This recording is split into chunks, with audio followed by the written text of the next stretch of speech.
శ్రీపాద శ్రీవల్లభ చరితామృతం 5వ అధ్యాయము శంకరభట్టు తిరుపతి చేరుట. కాణిపాకమున తిరుమలదాసు సందర్శనము. పఠన ఫలితము. దేవతా మొక్కులను తీర్చుకుండుట వలన కలుగు దోషముల నుండి విముక్తుని విఘ్నములను పోగొట్టుకొనుటకును శ్రీపాదుని అనుగ్రహముతో శంకరభట్టునకు సనిపిడా నివారణ. నేను నా ప్రవాసములో పరమ పవిత్రమైన తిరుపతి మహాక్షేత్రమునకు వచ్చితివి. నా మనస్సులో ఏదో తెలియరాని శాంతి అనుభవంలోకి వచ్చినది. తిరుమల మహాక్షేత్రంలోని పుష్కరిణిలో స్నానము చేసి శ్రీ వెంకటేశ్వరుని దర్శించుకొని ఆలయప్రాంగణమునందు ధ్యానస్థుడనితిని. ధ్యానములో శ్రీ వెంకటేశ్వరుని స్త్రీమూర్తిగా కనుగొంటిని. బాలాత్రిపురసుందరిగా తోచిన ఆ మూర్తి కొద్దిక్షణములలో పరమేశ్వర రూపముగా మారినది. మరి కొద్దిసేపటికి మహావిష్ణు రూపముగా మారినది. ధ్యానము మరికొంతసేపైన తరువాత ఆ మూర్తి 16 వర్షముల వయస్సు కలిగిన మహాసుందరాకారుడైన బాలయతిగా దర్శనమిచ్చెను. ఆ బాలయతి దృష్టి అమృతదృష్టి అని తోచినది. నేత్రద్వయము నుండి కోటి తల్లుల వాత్సల్యానురాగములు వెదజల్లబడుచుండెను. ఇంతలో ఆ బాలయతి వద్దకు నల్లనివర్ణము గల వికృత స్వరూపుడొకడు అరుదెంచెను. ఆ వికృత స్వరూపుడు బాలయతితో, శ్రీపాద శ్రీవల్లభ ప్రభూ, మీరు జగన్నీయింతలు. మీ భక్తుడైన శంకరభట్టునకు నేటినుండి ఏలినాటి శని ప్రారంభము కానున్నది. లోకములో ఎన్ని రకముల ఇక్కట్లున్నవో అన్నింటిని వానిచే అనుభవింపజేసెదను. ప్రభువులు ఆజ్ఞకే నిలిచియున్నాను అని పలికెను. కరుణాంతరంగుడైన ప్రభువు, ఓయి శనైశ్వరా, నీవు కర్మకారకుడవు. జీవులను కర్మఫలితములను అనుభవింపజేయుచు వారిని కర్మవిముక్తులను చేయుచున్నావు. నీవు నీ ధర్మమును బట్టి నడుచుకొనుము. ఆశ్రిత భక్తజనరక్షణ నా ప్రతిజ్ఞ కనుక నీవు శంకరభట్టుకు కలిగించు ఇబ్బందుల నుండి నేను వానిని ఏ విధముగా ఆదుకొని ఎట్లు విడుదల చేసెదనో నీవే చూతువుగాక అనెను.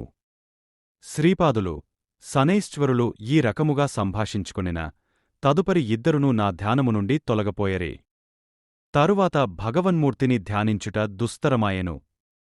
నాకు కష్టకాలము సంప్రాప్తమైనదనియు శ్రీపాదులు నన్ను కష్టముల నుండి దరిజేర్చుదు రనియు తోచెను.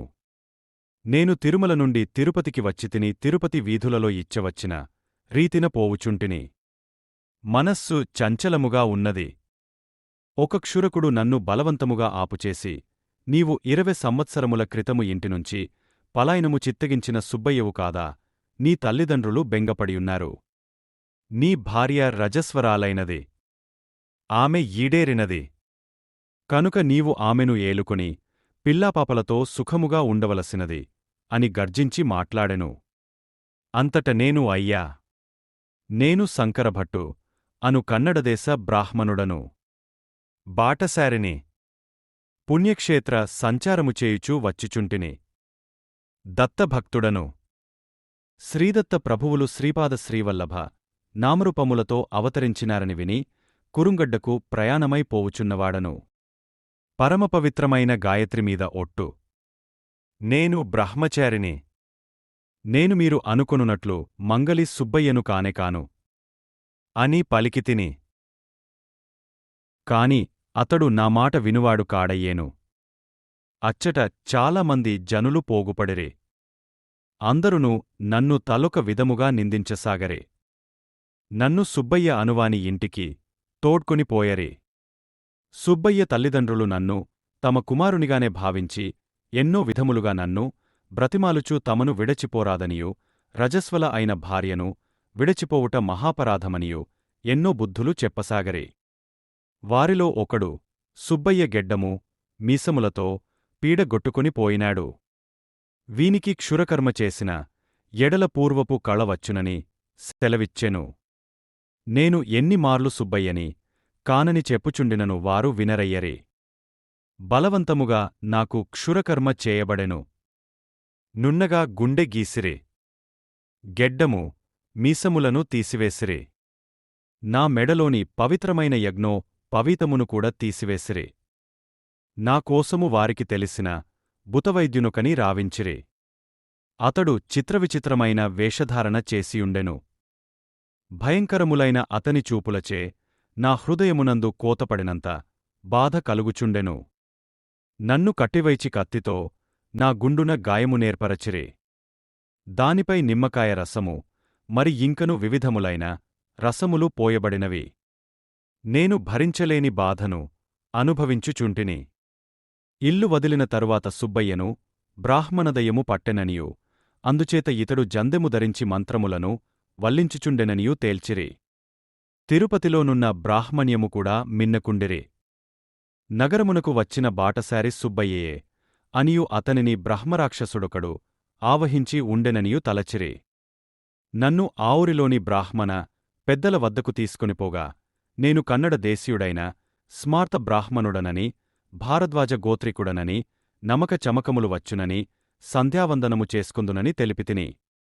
ఆ బ్రాహ్మణ పెద్దలు నేను చెప్పునది నమ్మక నన్ను కన్నడ బ్రాహ్మణుడొకడు దయ్యమై పట్టుకొనే ననియు అందువలన తగిన చికిత్స చేయించుకొని మామూలు మనిషిని చేసుకోవలసినదని వారికి చెప్పి, గాయముల వలన కలిగిన బాధకు నేను సొమ్మసిల్లిపోయితిని.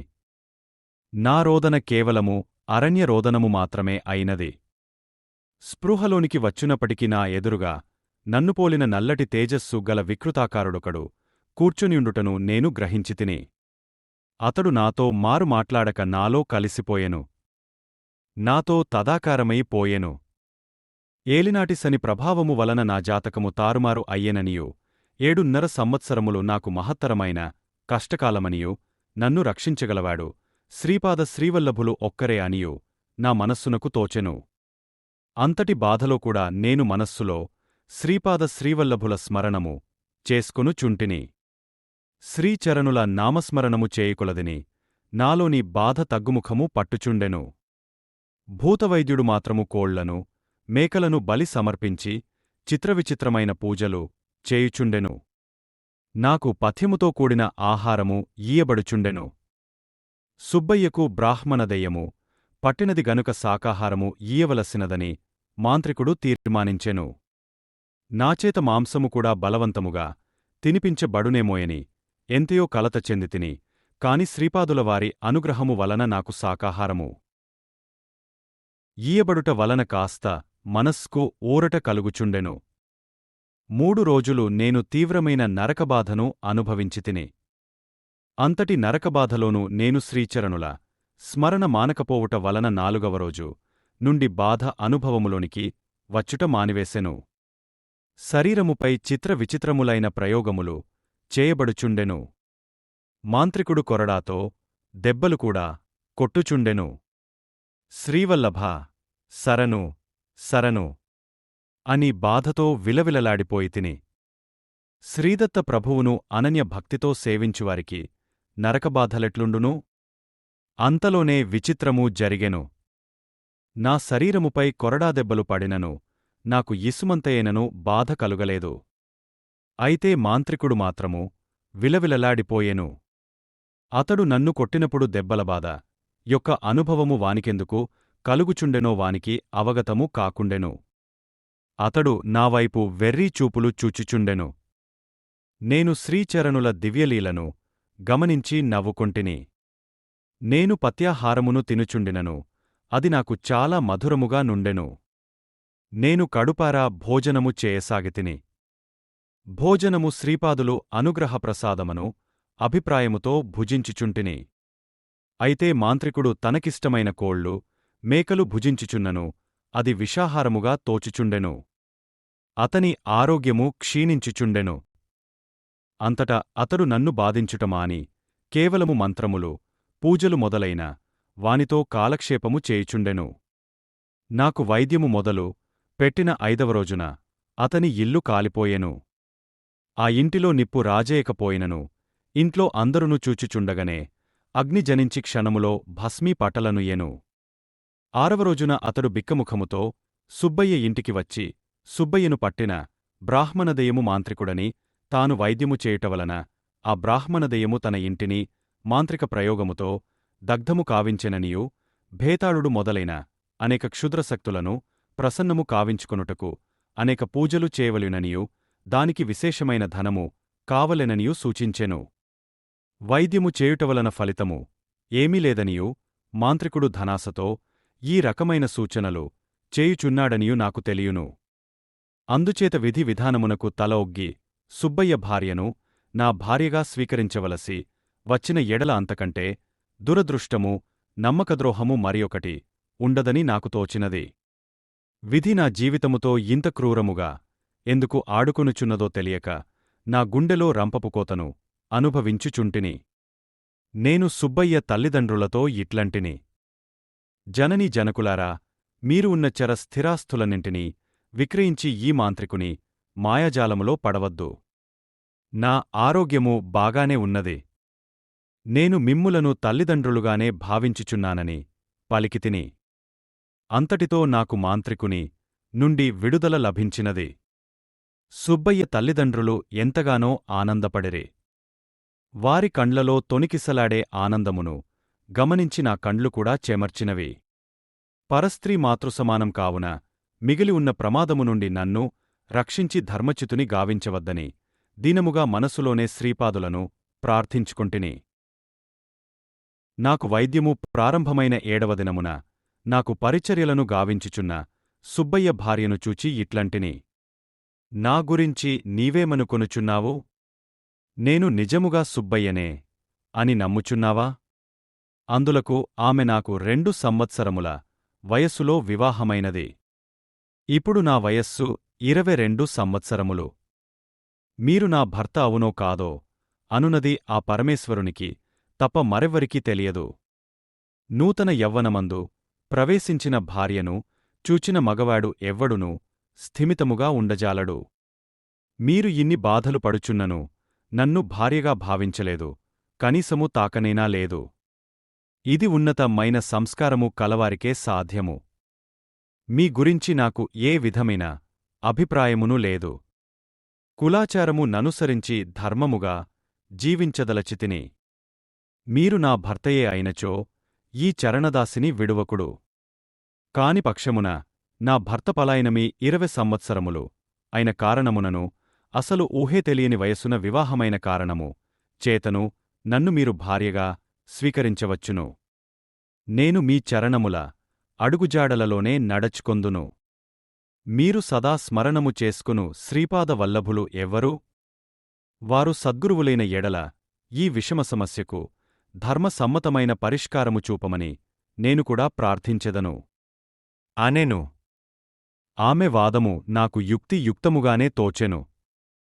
అంతట నేను ఇట్లంటిని: శ్రీపాద శ్రీవల్లభులు సాక్షాత్తు దత్తాత్రేయులవారు. ఈ కలియుగములో అవతరించినవారు. ప్రస్తుతము కురువపురము నందున్నారు. మన భావముననుసరించి వారు ప్రవర్తించెదరు. శ్రీపాద శ్రీవల్లభుల వారిని సద్గురువుగా తలచిన సద్గురువుగా అనుభవమిచ్చెదరు. పరమాత్మగా భావించిన తానే పరమాత్మనని రుజువు చేయుదురు. మంచిది. నీవు కూడా శ్రీపాద శ్రీవల్లభనామమును స్మరింపుము. తప్పక కర్తవ్యము బోధపడగలదు. అందరికీ ఆమోదయోగ్యమైన పరిష్కారము లభించగలదు. ఆ రోజుననే మాల జంగమొకడు అచ్చటకు వచ్చెను. జంగమ దేవర వేషముననున్న అతని వద్ద తాళపత్ర గ్రంథములుండెను. ఆ వాడలోని జనులందరకు అతడు స్వల్పకాలములోనే ఎంతయో ఆదరణీయుడయ్యెను. తనను కలసిన వారందరికినీ అతడు భూత భవిష్యద్వర్తమానములను అద్భుతముగా చెప్పుచుండెను. అతని వద్దనున్న తాళపత్ర గ్రంథములు నాడీ గ్రంథములనియూ దానిని రమలశాస్త్రమని అందురనియూ దానిలోని విషయములు తూచ తప్పకుండా జరగగలవనియూ చెప్పుచుండెను. సుబ్బయ్య జననీజనకుల అభ్యర్థన మేరకు అతడు వారి ఇంటికి కూడా వచ్చెను. అతడు నా చేతికి కొన్ని గవ్వలనిచ్చి వేయమనెను. ఏవేవో గణితములను వేసి తన తాళపత్ర గ్రంథముల నుండి ఒక పత్రమును తీసి ఇట్లు చదివెను. ప్రశ్న వేసినవాడు శంకరభట్టు అను కన్నడ బ్రాహ్మణుడు. దత్తావతారులైన శ్రీపాద శ్రీవల్లభుల చరిత్రను ఇతడు లిఖించును. పూర్వజన్మమున ఇతడును మరియొకడును కందుకూరు అను పట్టణమునకు అనతి దూరమునందున్న మొగలిచెర్ల అను గ్రామమునందు జనించిరి. ద్యూతక్రీడ యందు విశేష అనురక్తులైరి. ఆ గ్రామమునందు ప్రసిద్ధమైన స్వయంభుదత్త దేవాలయమున్నది. ఇతడు దత్తదేవాలయ పూజారికి సోదరుడుగా జన్మించెను. అన్నగారు లేని సమయములందు యతడు పూజాదికములను నిర్వర్తించుచుండెను. దత్తదేవాలయ ప్రాంగణమునందు తన మిత్రునితో కలిసి ఇతడు ద్యూతక్రీడలో నిమగ్నుడై ఉండెడివాడు. ఇది ఎంతయో అపచారమైన విషయము. తన మిత్రునితో ఒకనాడు జూదములో విచిత్రమైన నిబంధనలతో జూదమాడెను. తన మిత్రుడు నెగ్గిన ఎడల ఇతడు ద్యూతము నందు ఒడ్డిన ధనమియవలెను. తాను జూదమునందు నెగ్గిన ఎడల తన మిత్రుని భార్యను ఇతనికి ధారాదత్తము చేయవలయును. దీనికి సాక్షిగా ఈ దత్తప్రభువే అని ప్రమాణములు చేసుకుని జూదమాడిరి. తన సమక్షమునందు అత్యంత అభ్యంతరకర విషయము జరుగుచుండుటను దత్తప్రభువు గమనించుచుండెను. జూదమునందు శంకరభట్టు విజయమొందెను. శంకరుని మిత్రుడు తన భార్యను ఇతనికి ధారాదత్తము చేయుటకు నిరాకరించెను. తగవు పెద్ద మనుష్యుల వరకు వెళ్లెను.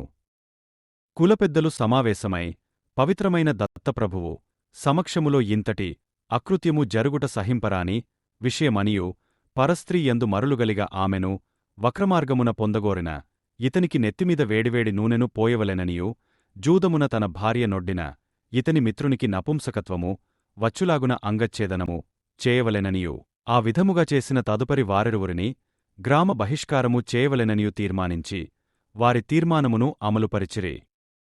శంకరభట్టు తన పూర్వజన్మమునందు స్వల్పకాలము దత్తసేవ చేయుటవలన ఈ జన్మనందు కాస్త దైవభక్తి కలవాడుగా జన్మించును. అతని మిత్రుడు సుబ్బయ్య అను నామముతో క్షురక గృహమున తిరుపతి క్షేత్రము నందు జన్మించి మనశ్చాంచల్యముతో పిచ్చివాడై పెండ్లి అయిన తదుపరి పలాయనము చిత్తగించును. అమాయకురాలైన సుబ్బయ్య భార్య నిర్దోషిగనుక ఆమె పాతివ్రత్య ప్రభావముచే సుబ్బయ్యకు మనశ్చాంచల్యము తగ్గి ఈ రమలశాస్త్రము వినిన మరుసటిరోజు సుబ్బయ్య అచ్చటికి వచ్చును. ఆ రోజున శంకరభట్టునకు విడుదల ప్రాప్తించును. శ్రీపాద శ్రీవల్లభుల అనుగ్రహము వలన శంకరభట్టునకు పట్టిన ఏలినాటి శని ఆ విధమైన బాధలు అనుభవించుట ద్వారా 7 రోజులలో తొలగిపోవును. భగవంతుని సాక్షిగా గైకొని అసత్య ప్రమాణములను అధర్మ ప్రమాణములను చేయువారు దత్తప్రభువు చేత కఠినముగా శిక్షింపబడుదురు. సుబ్బయ్య యొక్క మనశ్చాంచల్యము యొక్క పరిహారమునకు శంకరభట్టు యొక్క పుణ్యములోని కొంతభాగము చిత్రగుప్తుల వారిచే ఖర్చు వ్రాయబడినది. కర్మప్రభావము అత్యంత సూక్ష్మముగా పనిచేయునను సత్యమును గ్రహించి జీవులు సత్కర్మలను మాత్రమే చేసి దుష్కర్మలను చేయకుండా ఉండవలెను. శ్రీపాద శ్రీవల్లభుల జాతకము వారి అవతారము గుప్తమైన కొన్ని శతాబ్దములకు త్రిపురదేశమునందున్న అక్షయకుమారుడు అను జైనమతస్థుని ద్వారా శ్రీపీఠికాపురమునకు చేరును. అంతకుముందు శ్రీవల్లభుల లీలా విలాసములను తెలిజేయు శ్రీపాద శ్రీవల్లభ చరితామృతము అను గ్రంథము వెలుగులోనికి వచ్చును. శ్రీవల్లభుల కరుణను ఎట్లు వర్ణించగలను? ఆ మరునాడే సుబ్బయ్య స్వగృహమునకు వచ్చెను. అతని మనశ్చాంచల్యము పూర్తిగా హరించబడి స్వస్థుడుగానుండెను. సుబ్బయ్య భార్యను నేను సోదరిగా భావించితిని. నేను సుబ్బయ్య జనని జనకుల నుండి సలవు గైకొని చిత్తూరు మండలాంతర్గతమైన కాణిపాకమను గ్రామమును చేరితిని. కాణిపాకం గ్రామము చిత్తూరునకు అన్నతి దూరమున కలదు. ఆ గ్రామమునందు శ్రీవరదరాజస్వామివారి ఆలయము, శ్రీమణికంఠేశ్వరస్వామివారి ఆలయము, శ్రీవరసిద్ధి వినాయకులవారి ఆలయములును కలవు. నేను వరసిద్ధి వినాయకుని దర్శనము చేసుకుని బయటకు వచ్చితిని. ఎత్తైన ఒక కుక్క అక్కడ నిలబడియుండెను. నాకు భయమువేసి వరసిద్ధి వినాయకుని ఆలయములోనికి తిరిగ వెడలితిని. కొంతసేపు దైవధ్యానము చేసుకుని బయటకు వచ్చితిని. ఆ కుక్కకు తోడుగా అంతే పరిమాణముగల మరియొక కుక్కయుండెను. ఈ రోజున ఈ కాలభైరవుల చేత కరవబడుట ఖాయమని భయము వేసినది. తిరిగె వరసిద్ధి వినాయకుని ఆలయములోనికి వచ్చితిని. ఆలయ పూజారికి నా ప్రవర్తన వింతగా తోచి, అయ్యా మీరు మాటిమాటికి బయటకు పోవుచు లోనికి వచ్చుచున్నారు. కారణమేమిటి అని అడిగెను. నేను నా భయమును గూర్చి చెప్పితిని. అంతట పూజారి, అవి నిష్కారణముగా ఎవ్వరినీ ఏమీ చేయవు. అవి ఒక రజకుని వద్దనుండు కుక్కలు. ఆ రజకుడు దత్తభక్తుడు. శ్రీపాద శ్రీవల్లభ నామధేయమున శ్రీదత్తుల వారు భూమిమీద అవతరించిరని ఆ రజకుడు చెప్పును. రజకులకు ఆలయ ప్రవేశము నిషిద్ధము కాకపోయినను అతడు మాత్రము ఈ ఆలయములోనికి రాడు. తన కుక్కలను పంపును. నేను స్వామి ప్రసాదమును మూటగట్టి వాటికి ఇచ్చెదను. అవి తీసుకొనిపోయి వానికిచ్చును. నీవు 2 కుక్కలను చూచితినని చెప్పితివి. మొత్తం 4 కుక్కలు వచ్చిన తదుపరి మాత్రమే నేను ప్రసాదమును ఇచ్చెదను. మిగతా 2 కుక్కలు వచ్చినవేమో చూచెదము అనెను. మేము బయటకు వచ్చునప్పటికి అచ్చట 4 కుక్కలుండెను. ఆ పూజారి ప్రసాదము మూటగట్టి వాటికి ఇచ్చెను. ఆ కుక్కలు 4 నాకు 4 వైపులా చుట్టముట్టినవి. పూజారి ఆ కుక్కల అభిష్టము మేరకు నీవు ఆ రజకుని యొద్దకు పొమ్ము. నీకు శుభమగును అని పలికెను. నా జీవితమునందలి సంఘటనలు శ్రీవల్లభుల నిర్దేశములో జరుగుచున్నవని తెలిసికొంటిని. సుబ్బయ్య ఇంటివద్ద జరిగిన సంఘటనలననుసరించి మత భేదములు పెద్దగా పట్టించుకొనవలసినది లేదని నాకు తోచినది. మరుజన్మమున చండాలుడు బ్రాహ్మణుడుగా జన్మింపవచ్చును. బ్రాహ్మణుడు చండాలుడుగా పుట్టవచ్చును. జీవి తను చేసుకొనిన పాపపుణ్యములను మూట కట్టుకుని జన్మజన్మాంతరముల వరకు కర్మప్రవాహమున పడిపోవుచుండునని తెలిసికొంటిని. శంకరభట్టుకు తిరుమలదాస్కు జరిగిన సంవాదము. పూజారి ఆదేశానుసారము నేను రజకుడు నివసించు చోటుకు వెళ్ళితిని. తిరుమలదాసు అను పేరుగల ఆ రజకుడు 70 సంవత్సరముల వయస్సుగలిగిన వృద్ధుడు. అతడు తన గుడిసె నుండి బయటకు వచ్చి ఆదరముగా నన్నొక మంచముపై కూర్చుండబెట్టెను. బ్రాహ్మణ జన్మాహంకారము నాలో చాలా భాగము నశించెను. శ్రీపాద శ్రీవల్లభుల భక్తులు ఎవరినను నాకు చాలా ఆత్మీయులుగా కనిపించసాగరే. వరసిద్ధి వినాయకుని ఆలయ ప్రసాదమును తిరుమలదాసు నాకు ఇచ్చెను. దానిని నేను శ్రీపాదవల్లభుల ప్రసాదముగా భావించి స్వీకరించితిని. తిరుమలదాసు ఇట్లు చెప్పనారంభించెను. అయినవిల్లి గణపతి శ్రీపాద శ్రీవల్లభునిగా అవతరించుట. అయ్యా, ఈరోజు ఎంతయో సుకృతము నాకు మీ దర్శనభాగ్యము కలిగినది. మీరు నావద్దకు ఎప్పుడు వచ్చెదరా? మాల్యాద్రిపుర విశేషాలను పీఠికాపుర విశేషాలను ఎప్పుడు మీకు తెలియజేయుదునాయని తహతహలాడుచుంటిని. నాయనా శంకరభట్టు, వరసిద్ధి వినాయకుని ప్రసాదము గైకొనినావు. నీవు ఈ రోజుననే శ్రీపాద శ్రీవల్లభ చరితామృతమునకు శ్రీకారము చుట్టుము. కురువపురమునందు నీకు శ్రీవల్లభుల వారి ఆశీర్వదము లభించును. నేను పూర్వజన్మమున గొప్ప వేదపండితుడను, పరమలోభిని. నా అవసాన సమయమున అప్పుడే జన్మించిన గోవత్సము పాత గుడ్డపిలికను నములుట గమనించి దానిని జాగ్రత్తపెట్టు కోవలసినదని నా కుమారులకు సూచించితిని. అవసానకాలమున మలిన వస్త్రముపై దృష్టి సారించి ప్రాణము విడుచుటచేత నేను రజక జన్మము నొందితిని. జన్మావసానమున ఏ సంకల్పములతో ప్రాణము విడువబడునో తదను గుణమైన మరు జన్మము లభించును. నా పూర్వపుణ్యవశమున గర్తపురి అనగా గుంటూరు మండలాంతర్గతమగు పల్లెనాడు ప్రాంతమున మాల్యాద్రిపురమునందు జన్మించితిని. ఆ మాల్యాద్రిపురమే కాలక్రమమున మల్లాది అను గ్రామమాయెను. ఆ గ్రామమునందు మల్లాది అను గృహనామము గల 2 కుటుంబములుండెను. ఒకరు మల్లాది బాపన్నావధానులు అను పేరు గల మహాపండితులు. వారు హరితస గోత్ర సంభవులు. రెండవ వారు మల్లాది శ్రీధర అవధానులు అను పేరు గల మహాపండితులు. వారు కోసికస గోత్ర సంభవులు. శ్రీధర అవధానులవారి సోదరి అయిన రాజమాంబను బాపన్నావధానులు గార్కి ఇచ్చి వివాహము చేసిరి. బావమరుదులు ఇద్దరును మహాపండితులే. గోదావరి మండలాంతర్గతమైన అయినవిల్లి అను గ్రామములో జరిగిన స్వర్ణ గణపతి మహాయజ్ఞమునకు ఇద్దరును వేంచేసిరి. శాస్త్రము ప్రకారము ఆఖరి హోమమును గణపతి తన తొండముతో అందుకొనవలెననియూ స్వర్ణమైకాంతులతో గణపతి దర్శన మీయవలెననియూ కొందరు పండితులు వాదము చేసిరి. మహాయజ్ఞ నిర్వాహకులుగా ఉన్న ఆ మహాపండితులు ఇద్దరును తాము మహాగణపతిని ప్రత్యక్షపరచగలమనియూ వేదోక్తముగా సమస్తమును జరిపించగలమనియూ ప్రతిజ్ఞ చేసిరి. యజ్ఞాంతమున స్వర్ణమయ కాంతులతో గణపతి దర్శనమిచ్చి ఆఖరి ఆహుతిని తన తొండముతో స్వీకరించి అనతికాలములోనే వారు గణేశ చతుర్థినాడు సర్వకళలతో శ్రీపాద శ్రీవల్లభ రూపమున అవతరించెదనని ఆనతిచ్చిరి. యజ్ఞమునకు హాజరైన వారందరునూ ఆశ్చర్యచకితులైరి. ఆ సభలో ముగ్గురు నాస్తికులుండిరి. వారు కనిపించిన దంతయును ఇంద్రజాలమో మహేంద్రజాలమో గాని గణపతి మాత్రము కాదు.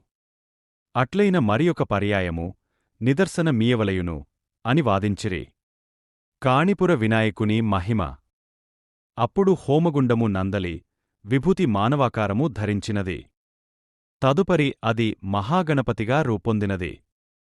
ఆ మహాగణపతి రూపము మూర్ఖులారా త్రిపురాసురుని వధించు సమయమునందు శివుడును బలిచక్రవర్తిని నిగ్రహించుటకు పూర్వము విష్ణుమూర్తియును శివుని యొక్క ఆత్మలింగమును కొనిపోవుచున్న రావణుని నిరోధించుటకు విష్ణుమూర్తియును మహిషాసురుని వధించు సమయమున పార్వతీదేవియును భూభారమును వహించుటకు ముందు ఆదిశేషువును సమస్త సిద్ధులు సిద్ధించుటకు సిద్ధమునులును ప్రపంచమును జయించు నిమిత్తము మన్మథుడును ఇదే విధముగా సమస్త దేవతలును నన్ను ఆరాధించియే అభిష్టములను పొందిరి. సమస్త శక్తులకు నిలయుడను నేనే. నేను సర్వశక్తిమంతుడను. దైవీ శక్తులు రాక్షస శక్తులు కూడా నాయందే ఉన్నవి. అన్ని విఘ్నములకు కర్తను నేనే. అన్ని విఘ్నములను హరించువాడను కూడా నేనే. దత్తాత్రేయుడనగా ఎవరనుకొంటరి? హరిహర పుత్రుడైన ధర్మశాస్త్రయే. విష్ణురూపములో బ్రహ్మరుద్రులు విలీనమైన అది దత్తరూపము. ధర్మశాస్త్రరూపములో గణపతి షణ్ముఖులు విలీనమైన అది కూడా దత్తరూపమే. దత్తుడెల్లప్పుడునూ త్రిమూర్త్యాత్మకుడని తెలియడు. శ్రీపాద శ్రీవల్లభ రూపమునందు మహాగణపతి యున్నాడనుటకు నిదర్శనముగా శ్రీపాద శ్రీవల్లభులు గణేశ చతుర్థినాడు అవతరించిరి. సుబ్రహ్మణ్య తత్వము వలన వారిది కేవలము జ్ఞానావతారమని తెలియుడు. ధర్మశాస్త్రతత్వము వలన వారిది సమస్త ధర్మకర్మలకు ఆదియును మూలమును అని గమనించుడు. రాబోవు వారి అవతారము మాతాపితల సంయోగ ఫలితము కాదు. జ్యోతి స్వరూపము మానవాకృతి చెందును. ఇదే మీకు శాపమిచ్చుచున్నాను. సత్యస్వరూపమును కంటితో చూచియు అసత్యము పలికినందులకు మీలో ఒకడు గ్రుడ్డివాడుగా పుట్టును. సత్యస్వరూపమును వాక్కులతో ప్రస్తుతింపక అవహేళన చేసిన కారణమున మీలో ఒకడు మూగవాడుగా పుట్టును. ఇంతమంది సత్యసంధులైన భక్తులు సత్యమును గురించి చెప్పుచున్నను పెడచెవిన పెట్టిన కారణమున మీలో ఒకడు చెవిటివాడుగా పుట్టును. మీ ముగ్గురును అన్నదమ్ములుగా జన్మించి నా స్వయంభూమూర్తిని దర్శించిన తదుపరి మీరు దోషరహితులగుదురు అని పలికెను. నాయనా, వారు ముగ్గురును ఈ కాణిపురమున సోదరులుగా జన్మించిరి. త్రిమూర్తులను దూషించినను త్రిమూర్త్యాత్మకుడైన దత్తుని దూషించినను లెక్కకు మిక్కుటమైన అనర్ధములు దాపురించును. సోదరులైన ఈ ముగ్గురును ఒక కాణిభూమిని ఈ గ్రామమునందే సాగుచేసికొను చుండిరి. ఆ పొలములో ఒక దిగుడు బావి కలదు. దీనినుండి ఏతము సహాయమున నీరు పెట్టుకొనెడివారు. ఒకానొక సంవత్సరమున అనావృష్టి కలిగినది. భూమిలోని నీరు అడుగంటినది. ఒకానొక రోజున నీరంతయు ఖర్చుకాగా పారతో ఇస్కను తోడు ప్రయత్నములో నుండిరి. ఆ నీటి అడుగుననున్న రాతికి పార తగలి రక్తము పైకి చిమ్మినది. ఆ రక్తము చేతికి తగులగానే వారిలో నున్న మూగవానికి మాట వచ్చెను. నీరు యాథావిధిగా బావిలో నిండుచుండెను. నీటి స్పర్శవలన చెవిటివానికి వాని దోషము హరించినది. మూడవవాడైన గ్రుడ్డివాడు ఆ నీటిలోని రాతిని స్పృశించుటచే అతని గ్రుడ్డితనము పోయినది. ఆ రాయి స్వయంభూ వినాయకుని మూర్తి. ఆ రాతి విగ్రహము తలమీద పార తగిలిపెచ్చు విరుగుటచే అక్కడ నుండి రక్తము స్రవించనారంభించినది. ఆ వరసిద్ధి వినాయకుని ప్రతిష్ఠచేయుటకు సత్యఋషీశ్వరులైన బాపన్నావధానులును వారి బావమరిది అయిన శ్రీధరావధానులును ఈ గ్రామమునకు విచ్చేసిరి. వరసిద్ధి వినాయకుడు వారితో, మహాభూమి నుండి ఈ లోకములోనికి వచ్చినాను. పృథ్వీతత్వములో అవతరించితిని. ఈ తత్వము కాలచక్రమమున అనేక మార్పులను చెందును. జలతత్వములోను, అగ్నితత్వములోను, వాయుతత్వములోను, ఆకాశతత్వములోను నా అవతరణ ఇదివరకే జరిగినది. అయినవిల్లిలో మీరునరించిన మహాయజ్ఞములోని ఆ హోమభస్మమే ఈ రూపమును ధరించినది. తదుపరి కర్తవ్యమును ఆదేశించుచున్నాను. శ్రీశైలమునందు కళలు తక్కువగా ఉన్నవి. సూర్య మండలాంతర్గతమైన తేజస్సును మీరు అచ్చట శక్తిపాతము చేయవలెను. మీరు శ్రీశైలములో శక్తిపాతము చేసిన రోజుననే గోకర్ణమునందును, కాశియందును, బదరియందును, కేదారమునందును కూడా ఏకకాలములో నా అనుగ్రహ విశేషమున శక్తిపాతము జరుగును. శ్రీపాద శ్రీవల్లభులవారి అవతరణమునకు సమయము ఆసన్నమగుచున్నది. శ్రీధర, మీ ఇంటి పేరును శ్రీపాద నామముగా మార్చుచున్నాను. కౌశికస గోత్రీకులైన మీ వంశస్థులు ఇకనుండి శ్రీపాద గృహనామమున మీ వర్ధిల్లెదరుగాక అనెను. రజకుడైన తిరుమలదాసు శంకరభట్టుతో, నాయనా శంకరా, మాల్యాద్రిపురము నుండి బాపన్నావధానులును శ్రీధరావధానులును పీఠికాపురమునందు నివసించుటకు వలసపోయరి. నేను శ్రీపాద శ్రీవల్లభుల బాల్యలీలలను ఎన్నింటినో చూచితిని. రేపు నీకు అవన్నీయు సవిస్తరముగా వివరించగలను. నా మొదటి భార్యవలన నాకు ఒక మగ పిల్లవాడు కలడు. అతడు రవిదాసు అను పేరిట కురువపురం గ్రామమునందే నివసించుచు అచ్చట శ్రీపాదులవారికి యథోచితమైన సేవలు చేయుచున్నాడు. నేను శ్రీపాదుల ఆజ్ఞ వలన కాణిపురములోనే ఉండిపోయి నా రెండవ భార్యతోనూ నా సంతానముతోనూ కులవృత్తి ననుసరించి జీవించుచున్నాను. నీవు శ్రీపీఠికాపురమున ఎందరో మహానుభావులను కలిసికొందువు. వైశ్యశ్రేష్ఠుడైన పైండా వెంకటప్పయ్య శ్రేష్ఠి అనువానిని కలుసుకొనిన ఎడల ఎన్నో మహత్తర విషయములు నీకు తెలియగలవు. శ్రేష్ఠిగారిని శ్రీపాదులు వెంకయ్యప్ప శ్రేష్ఠి అని మారుపేరుతో పిలిచెడివారు. శ్రేష్ఠిగారి వంశముమీద శ్రీపాదులవారి అభయహస్తమున్నది. వత్సవాయి గృహనామము కలిగిన నరసింహవర్మగారిని కూడా కలుసుకొనుము. వారికి శ్రీపాదుల వారితో ఎంతో అనుబంధమున్నది. నీవు రచించు శ్రీపాద శ్రీవల్లభులు చరిత్రను శ్రీచరణులు ఆశీర్వదించెదరు. నీవు వ్రాయు గ్రంథము తప్ప మరేదియును శ్రీపాదులవారి చరిత్రను సమగ్రముగా తెలుపగలవి రానేనావు. ఇది శ్రీచరణుల వారి ఆజ్ఞ అని తెలిపెను. శ్రీపాద శ్రీవల్లభులకు జయము జయము. Please like, share and subscribe, also comment.